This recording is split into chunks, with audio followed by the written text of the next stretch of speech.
दोस्तों, environment and ecology में आज एक नया चैप्टर शुरू करेंगे, बायोडाइवर्सिटी। बायोडाइवर्सिटी इंपॉर्टेंट चैप्टर है जी।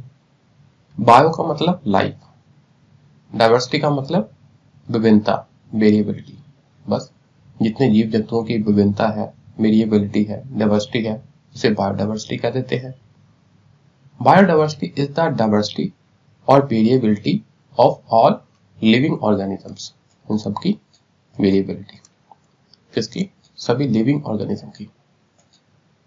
It includes all animals, plants, micro organisms, variation of their genes and the ecosystem in which they live. जितने हमारे एनिमल, प्लांट, माइक्रो ऑर्गेनिज्म, सभी उनके जीन्स की वेरिएशन और वो किस किस इकोसिस्टम में रह रहे हैं, वो सब किस में आते हैं? बायोडाइवर्सिटी में। ये इंपॉर्टेंट पॉइंट है जी, इकोसिस्टम की बात भी होगी, ठीक है जी। सब if we need ecological sustainable development, then conservation and sustainable use of biodiversity is very necessary.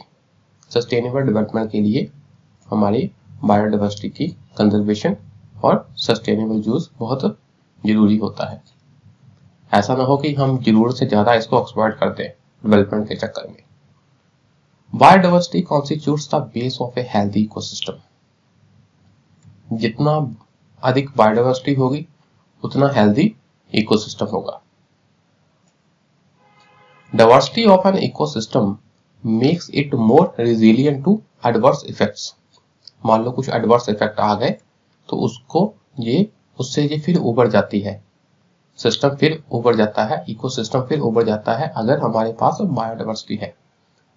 मान लो हमारे पास केले की कुछ वैरायटियां हैं, 4-5 वैरायटियां हैं, उनमें से 3-4 विलुप्त भी हो गई तो बाकी जो बची है उनका आपस में क्रॉस फर्टिलाइजेशन वगैरह से ठीक सिस्टम फिर पहले वाली सिचुएशन में आ सकता है। पर अगर हमारे पास मान लो है ही केले की एक वैरायटी, तो उनमें से 2 वैरायटियां या 3 वैरायटियां, तो 1-2 भी विलुप्त हुई तो फिर दोबारा उनके रीजनरेशन के चांस नहीं रहते। इसलिए जितना डाइवर्सिटी है उतना किसी इकोसिस्टम के लिए अच्छा है। मान लो कोई टेम्परेचर राइज हो गया या कुछ और एडवर्स इफेक्ट हो गया, तो अगर उस टेम्परेचर राइज से एक प्रकार के जीव जंतु खत्म होंगे तो दूसरे वाले तो बचे रहेंगे, तीसरे वाले तो बचे रहेंगे। तो वो बात है, डाइवर्सिटी बहुत इंपॉर्टेंट है, ठीक, of an ecosystem make it more resilient to adverse effects. ये लाइन इंपॉर्टेंट है ज्यादा। बायोडाइवर्सिटी देखो ना, हम क्यों पढ़ रहे हैं बायोडाइवर्सिटी को? क्या जरूरत है? हमको जो खाने को चाहिए हम वो खाने का मिल जाए, बस आराम से सो जाओ? नहीं, हर किसी है ना सिस्टम में हर किसी का एक अपना रोल है, और जितनी डाइवर्सिटी होगी उतना सिस्टम अच्छा रहेगा। Biodiversity is an essential part of our daily lives. रोजमर्रा की जिंदगी का इंपॉर्टेंट पार्ट है। एंड लिवलीहुड, ठीक, लिवलीहुड रोजगार वगैरह का भी। It provides resources for our sustenance. जीवन निर्वाह के लिए हमको रिसोर्स देता है बायोडाइवर्सिटी। देख लो, खुद हम देख लो, हम बैठे हैं, अपने आसपास नजर दौड़ाओ, अगर टेबल है, मेज है, आपको जो भी वस्तुएं आपको दिख रही हैं, तो वो किसी न किसी बायोलॉजिकल रिसोर्स से आपने उसको यूज किया है, ठीक। तो ये अगर पेड़ से आपने लकड़ी ली आपने और औषधियों से आपने दवाइयां बनाई, ठीक है, तो ऐसे मटेरियल आप यूज करते हो। India is a mega diverse country. India भी बहुत अधिक डाइवर्स कंट्री है। ये लाइन इंपॉर्टेंट है, इसको याद कर लीजिए आप। मेंस में ऐसे ही लिख सकते हो आप, ये डाटा ऐसे में भी काम आएगा और भी आपको पता होना चाहिए। डिस्पाइट हैविंग ओनली 2.4% क्या of the world's land area, पूरे विश्व का सिर्फ 2.5% के करीब हमारे पास लैंड है, 2.5% से भी कम। फिर भी India accounts for nearly 7% of recorded species.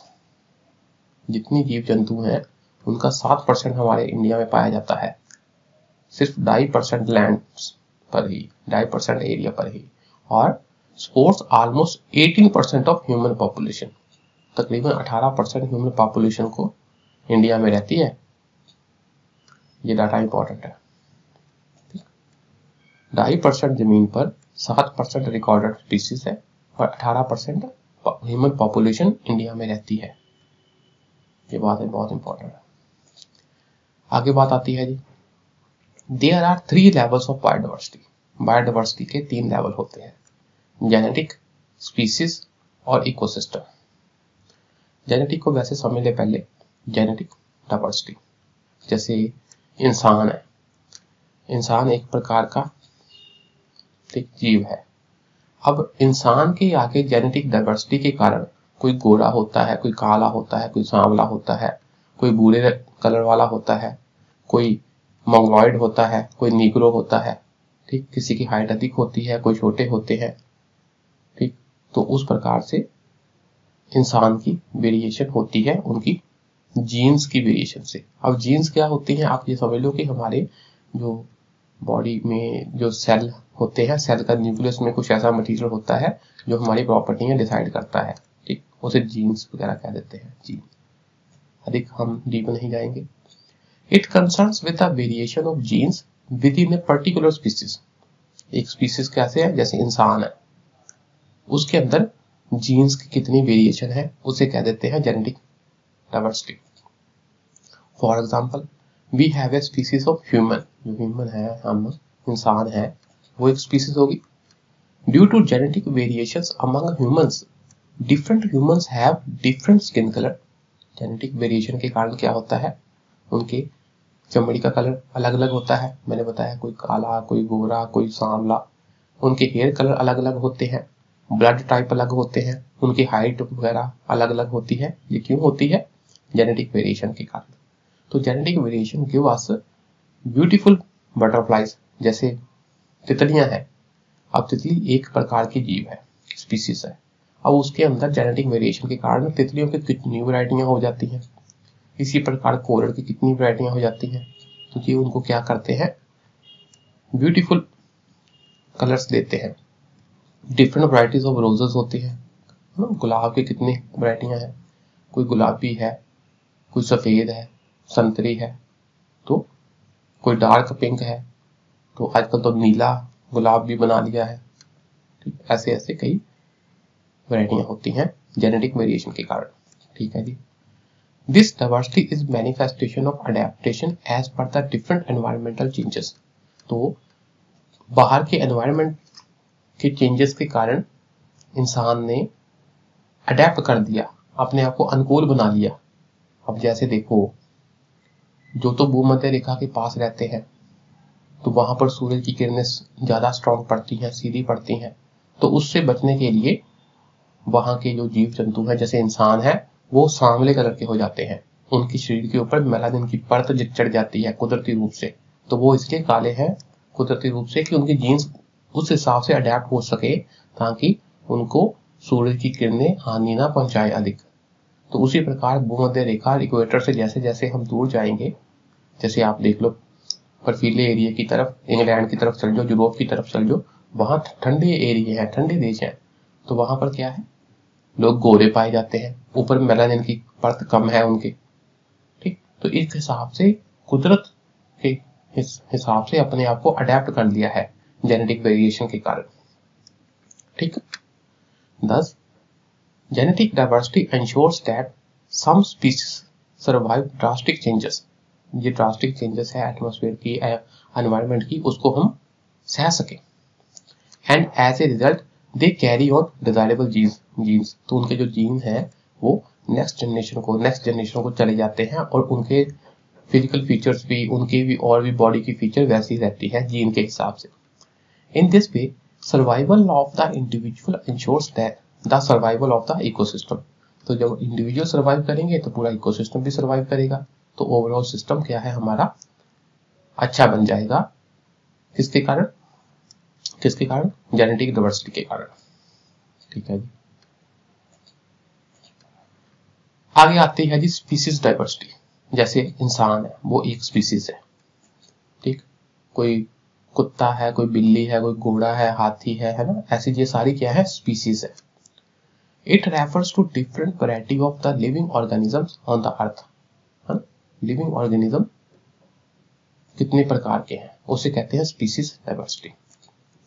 These different organisms या species differ from each other in their genetic makeup and do not interbreed in nature। ये एक बात है कि ये जो different species होते हैं वो नेचुरली रूप से इंटरब्रीड नहीं करते, ठीक, उनका जेनेटिक मेकअप अलग होता है और वो कुदरती रूप से इंटरब्रीड नहीं करते, ठीक, आपस में अलग अलग स्पीसीज आपस में संभोग नहीं करते। जैसे मान लो कि दो स्पीसीज ले लो, कैट ले लो और एक डॉग ले लो डॉग की एग्जांपल ले लो।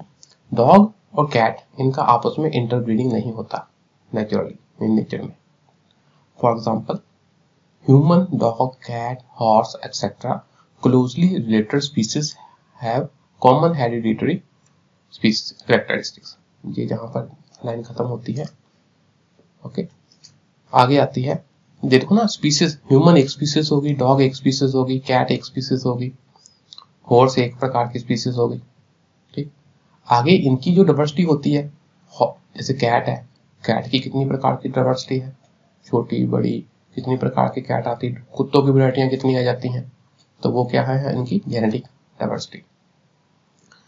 Closely related species have common hereditary characteristics, ठीक। तो जो क्लोजली रिलेटेड स्पीसीज होती हैं जैसे इंसान हो गया और चिंपैंजी हो गया, इनकी हेरिडिटरी कैरेक्टरिस्टिक्स काफी कॉमन होती है। For example about 98.4% genes of humans and chimpanzees are same.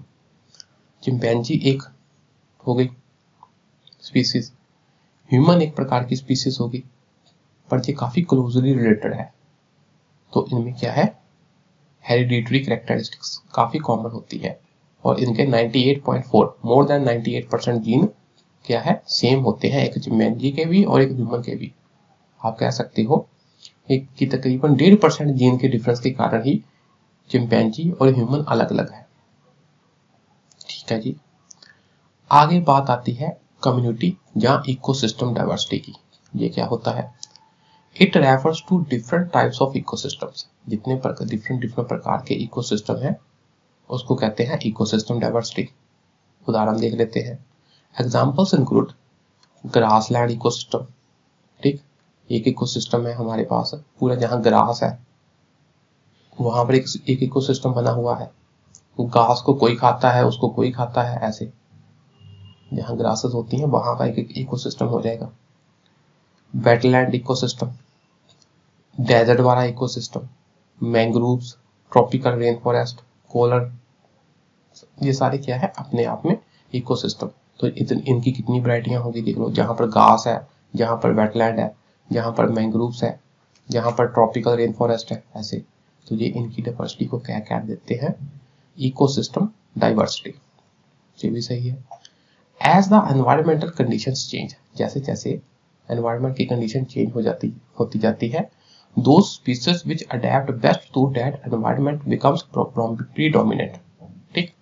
तो जो स्पीसीज चेंजिंग हो रहे एनवायरमेंट के हिसाब से खुद को अडेप्ट कर लेती है, तो वो क्या बन जाती है, प्रीडोमिनेंट। जिसने सर्वाइव कर लिया, जिसने चेंज होने वाली कंडीशन को सर्वाइव कर लिया, वो वहां की प्रीडोमिनेंट मेन स्पीसीज बन जाएगी, ठीक है जी। बायोडाइवर्सिटी इज मेजर्ड, कैसे मेजर किया जाता है, बाय टू मेजर कंपोनेंट्स। वो कौन कौन से हैं, species richness and species evenness. ये क्या होते हैं, देखो पहले बात आती है स्पीसीज रिचनेस की। It is the measure of number of species found in an ecosystem. Richness मतलब उनकी स्पीसीज के नंबर कितना वहां पर पाया जाता है। Various categories of species richness is given below. इनकी आगे कैटेगरी देख लेते हैं कौन कौन सी है। पहले बात आती है जी alpha diversity. Alpha diversity, it is the diversity within a particular ecosystem और एरिया। मेन डाइवर्सिटी उसे कह देते हैं alpha. It is usually expressed by the number of species, वहां पर कितने नंबर हैं उसे कह देते हैं अल्फा डाइवर्सिटी। ये मेन होगी।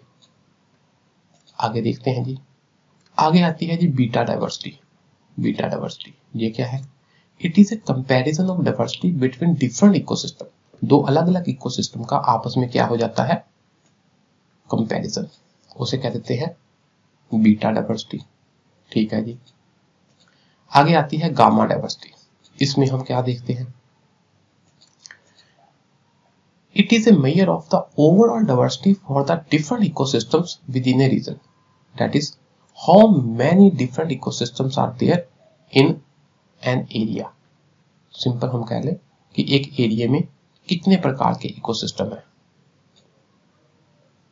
उसे कह देते हैं गामा डाइवर्सिटी।